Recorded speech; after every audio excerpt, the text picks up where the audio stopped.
Olá pessoal, bem-vindos mais uma vez ao canal do Crow. Hoje nós vamos falar de um tema ainda conectado aos nossos primeiros vídeos aqui, mas já começando a adentrar uma nova abordagem. Os temas e os assuntos vão se somando, eles vão se agregando, né? E a ideia é justamente essa, para que a gente tenha um contínuo de informação que explora as áreas mais diferentes do meu trabalho, sempre tendo, claro, como base fundamental o estudo dos mitos, o estudo das lendas, especialmente um enfoque na espiritualidade celta e nos possíveis benefícios que essa herança cultural tão importante e tão subestimada pode nos legar, pode nos deixar, né, nos trazer. Então, escolhi para a gente falar aqui hoje justamente disso, né? Cultura celta, espiritualidade celta, filosofia celta, história celta. Quem são os celtas, né? Quem foram os celtas? Que povo é esse tão sedutor a ponto de levar uma multinacional poderosíssima da indústria automobilística a lançar no Brasil, que é um país que não tem tradição direta, né? Mal sabem eles, eu acho, que com a cultura celta, lançar um produto, ou seja, correndo o risco de rejeição, né, tendo que apostar na capacidade de sedução do nome, né, uma montadora lançou um carro chamado Celta. Então isso é bem significativo, mostra, isso tudo não é feito por acaso, né, essas grandes companhias eles usam bastante do estudo psicológico de aceitação ou rejeição de um determinado produto, e o fato de a gente ter tido esse automóvel sendo lançado aqui no Brasil mostra claramente o apelo da palavra celta. Eu lembro que, estudando a biografia do professor Tolkien, numa passagem que ele cita as memórias dele, de quando ele foi estudar literatura em Oxford, né, e filologia especialmente, que o professor dele, se eu não me engano, do idioma galês, falou para ele, vai fundo no celta, aí tem ouro. Vai fundo, meu jovem. Ou seja, na cultura celta, no estudo celta, via-se àquela altura, nós estamos falando aí do início do século XX, até antes, virada, né, do 19 para o 20, já existia a concepção e a percepção de que a cultura celta tinha apelo, interessava as pessoas. O próprio Tolkien disse, anos depois, que a cultura celta, a mitologia celta especificamente falando, era uma bolsa mágica na qual cabia tudo e da qual podia tirar o que quisesse. Parece um elogio, né, dada a grande diversidade de elementos que a cultura celta apresenta e a sua mitologia, mas na verdade era uma crítica, né, porque dali estava saindo já àquela altura muitas interpretações,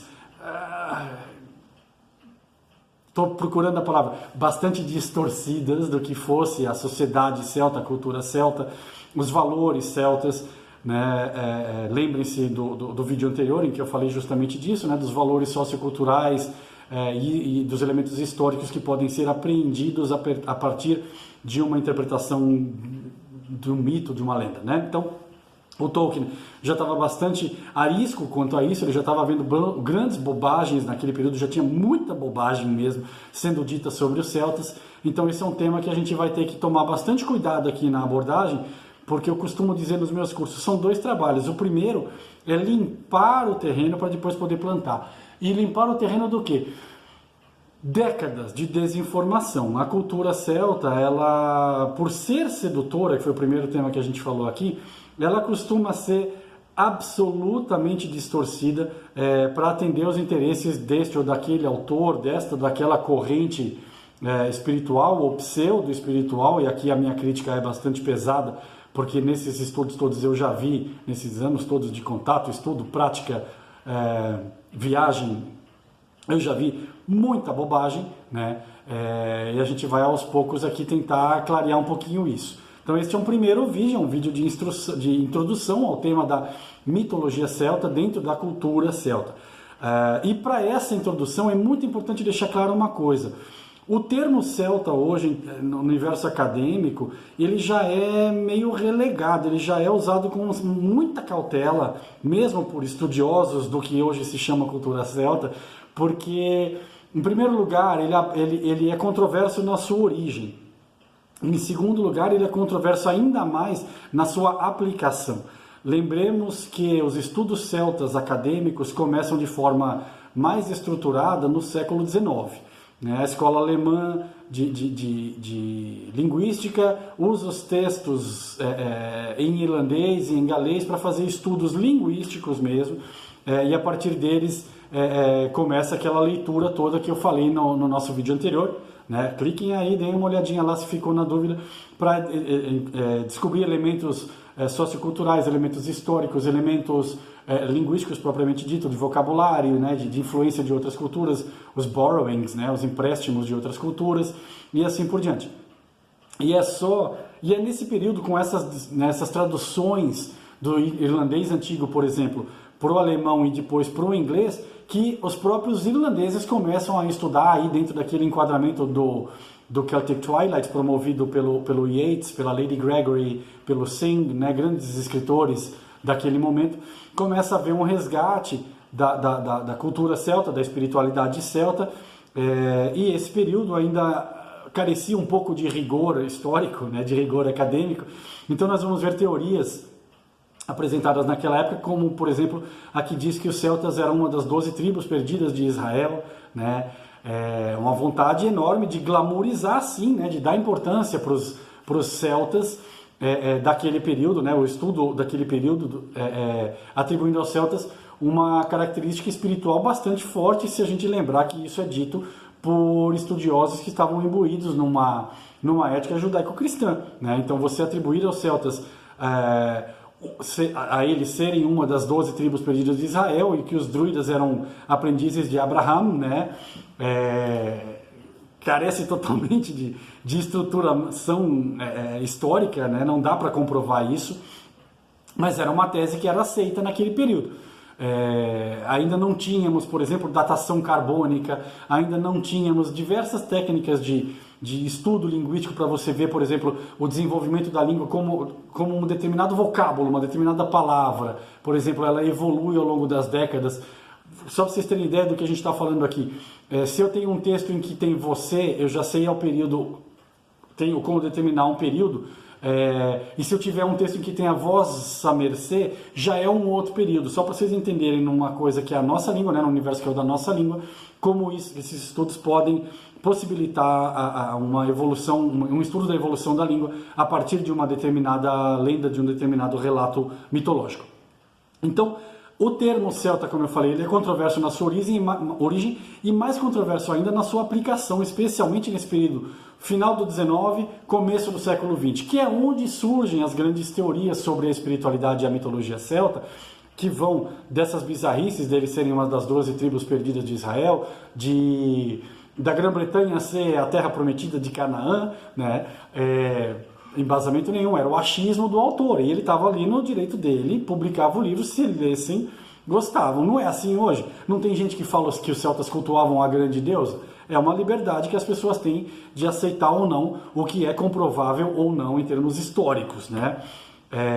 A historicidade que eu sempre falo. Então, outra teoria que surge na época é de que tudo aquilo que era dolmen, menhir, as grandes estruturas, Stonehenge, por exemplo, as grandes estruturas megalíticas, especialmente das Ilhas Britânicas, eram atribuídas ao período celta, mais especificamente eram atribuídas aos druidas. Então, os dolmens, né, aquelas grandes pedras apoiadas, né, você tem normalmente 3 pedras, aí uma grande pedra por cima, eram chamadas de mesas dos druidas, porque ali eram realizados os rituais célticos de comunhão com os deuses sanguinários, narrados pela especulação dos escritores do século XIX. Né? Por que eu faço bem narrados aqui? Porque nós estamos vivendo nesse período uma série de descobertas, ou melhor, de estudos a partir das descobertas do contato com outros povos no Pacífico, aqui nas Américas, na África, estudos que são o início da antropologia, e que costumavam ver esses povos ditos primitivos, os povos primevos, os povos nativos, como sendo ou bárbaros sanguinários ou the noble savage, né? O nobre selvagem. Então você vai ver essa literatura muito aplicada aqui no Brasil, né? A gente vê especialmente os alemães, os germânicos, né? Alguns holandeses que por aqui estiveram no Brasil colônia, fazem essa percepção, transmitem essa percepção do nobre selvagem em união lírica com a natureza, e essa mesma percepção de povos do presente com os quais a Europa estava travando contato é aplicada para o passado da própria Europa. Então o celta é visto como um nobre selvagem, às vezes noutras como um brucutu sanguinário, né? Com base evidentemente em relatos como o de Júlio César, né? que pinta os celtas da Gália como bastante brutais nas suas práticas religiosas e assim por diante. Então tudo isso mostra para a gente já uma porção de coisas. Há muita interferência na abordagem de quem está escrevendo ou reescrevendo aquela narrativa, e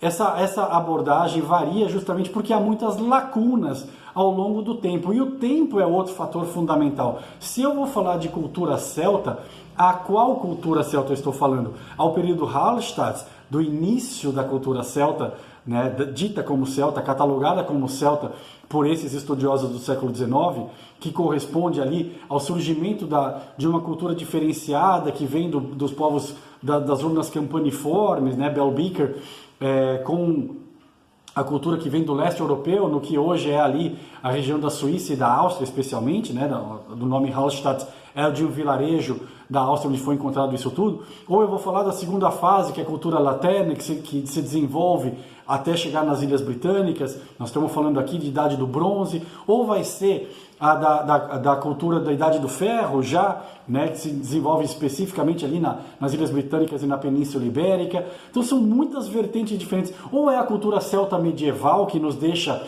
os manuscritos nos pergaminhos da Irlanda e do país de Gales, preservados ali, né, os mitos e lendas e relatos preservados por monges cristãos, ou são os resgates dessa mitologia que surgem no século XII, ali através dos mitos arturianos, já bastante cristianizados. Então nós temos um período imenso que é dito como celta, mas que não cabe, né? Em termos acadêmicos não cabe. Eu tenho que ser um pouco mais específico se eu quiser de fato entender. Eu tenho que ser um pouco mais carinhoso, cuidadoso com esses relatos, para que eles possam ser estudados de uma forma verdadeiramente respeitosa e assim, portanto, verdadeiramente significativa e transformadora.